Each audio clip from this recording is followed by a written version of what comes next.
Assalamualaikum warahmatullahi wabarakatuh. Kami dari kelompok 1 akan mempresentasikan hasil diskusi kami tentang masalah umum dan masalah penelitian. Dan kami yang beranggotakan 5 orang seperti yang tertera pada layar. Selanjutnya materi yang pertama yang akan saya bacakan sendiri.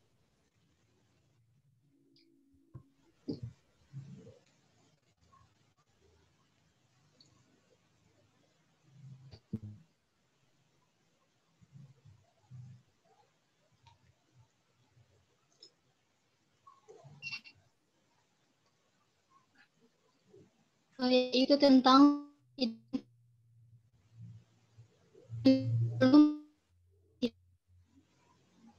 penelitiannya menjadi jelas dalam latar belakang masalahnya. Bagi penulis, awal dari sebuah penelitian terlebih dahulu, tetapi terletak pada hasil identifikasi masalah yang ditemukan oleh calon peneliti.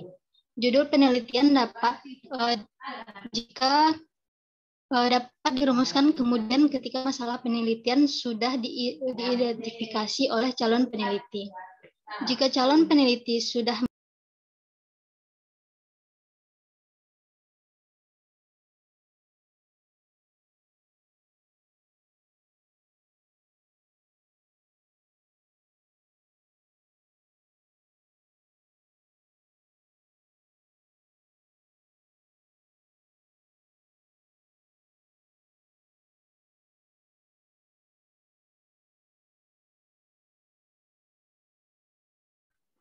Baik, karena Sophia Ufa terkendala jaringan akan saya lanjutkan, yaitu judul penelitian dapat dirumuskan kemudian ketika masalah penelitian sudah diidentifikasi oleh calon peneliti.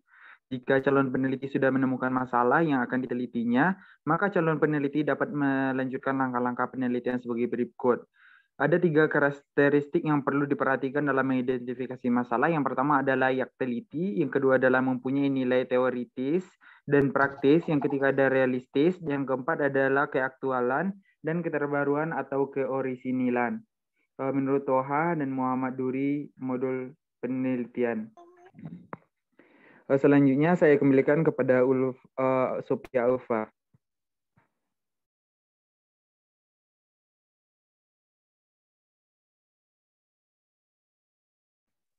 Sophia Ufa.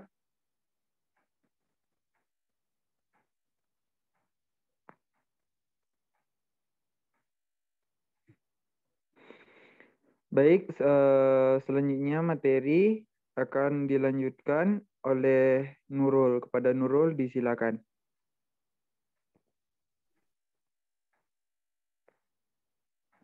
Baik, terima kasih kepada moderator. Untuk materi selanjutnya akan langsung saya bacakan, yaitu mengenai ruang lingkup masalah penelitian.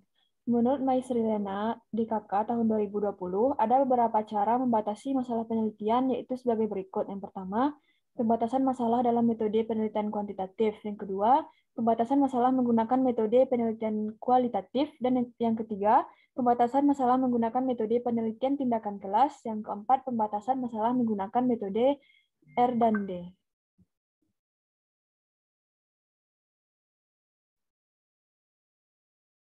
Sekian materi yang dapat saya sampaikan. Saya kembalikan kepada moderator. Terima kasih kepada Nurul yang telah membacakan tentang ruang lingkup masalah penelitian.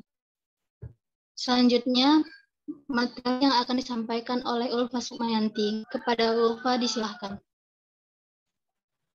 Baik, terima kasih atas kesempatannya moderator. Materi selanjutnya yaitu pengertian rumusan masalah. Di sini ada 3 pendapat. Yang pertama, menurut Prajudi Atmosudirjo tahun 2005 yang menjelaskan bahwa masalah adalah sesuatu yang menyimpang dari apa yang diharapkan, direncanakan, atau ditentukan untuk dicapai sehingga merupakan rintangan menuju tercapainya tujuan. Yang kedua yaitu menurut Sutrisno Hadi yang menjelaskan bahwa masalah adalah kejadian yang menimbulkan pertanyaan kenapa dan kenapa. Yang ketiga, menurut Creswell tahun 2012, sebuah permasalahan pendidikan Kontroversi atau perhatian yang menjadi pedoman yang dibutuhkan untuk pelaksanaan sebuah studi disebut sebagai perumusan masalah. Jadi, rumusan masalah adalah tulisan singkat yang berisi pertanyaan tentang topik diangkat oleh penulis.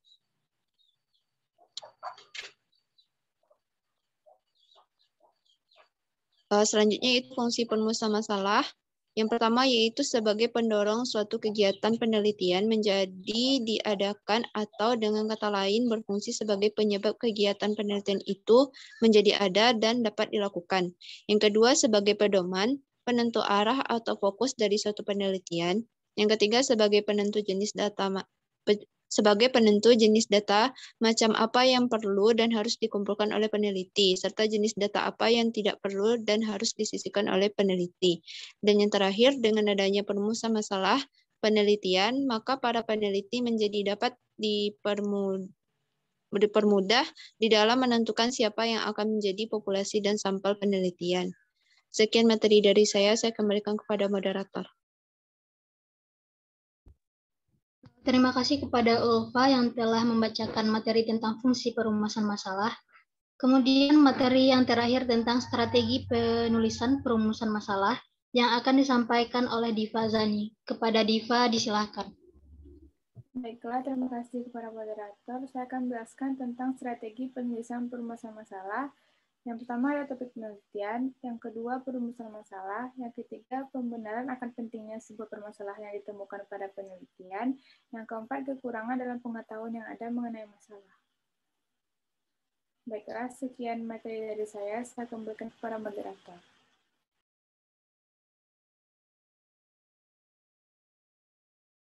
Terima kasih kepada Diva Azani yang telah membacakan materinya. Kemudian sesi selanjutnya yaitu sesi pertanyaan atau penambahan dari teman-teman. Jika ada, disilahkan.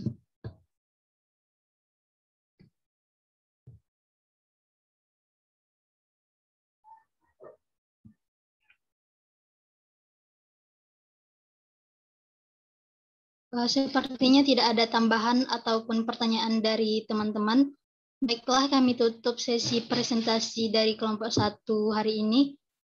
Wabillahi taufiq wal hidayah. Wassalamualaikum warahmatullahi wabarakatuh.